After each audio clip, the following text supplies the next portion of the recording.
Paura, insomma, è logico paura perché hai visto cosa è venuto là, no?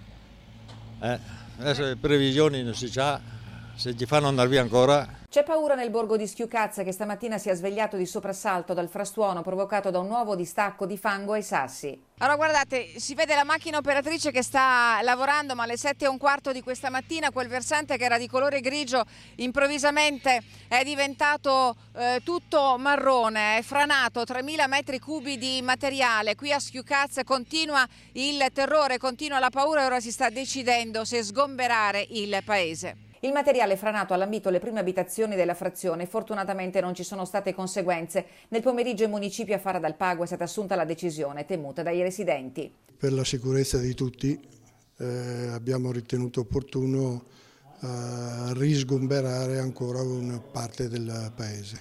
E quante famiglie sono interessate? Sono interessate 2 famiglie, le solite 2 famiglie, purtroppo quelle più messe in difficoltà da questa situazione. Un versante che per i tecnici è come un puzzle complesso da leggere. L'impresa sta lavorando senza sosta da metà novembre, da quando cioè sono potuti ripartire i lavori che, non rientrando nel post vaia, hanno dovuto attendere il via libera dal Ministero. Era già stato assegnato il lavoro e l'azienda è venuta a lavorare in realtà in emergenza, non in funzione di quello che dovevano fare.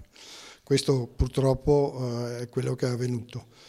C'è stata garanzia da parte di Veneto Strada e di quant'altro che adesso i lavori non smetteranno finché non ci sarà la massima sicurezza. È una situazione che preoccupa da qualche tempo, dice il direttore generale di Veneto Strade Silvano Vernizzi, ma i residenti invocano un intervento definitivo. Siete arrabbiati? Per forza, perché non hanno fatto quello che dovevano fare in pratica, hai capito? Siamo usciti in l'altro giorno noi là e l'altra famiglia in 2 solo, però noi abbiamo sempre la nonna di 93 anni che crea problemi, capito?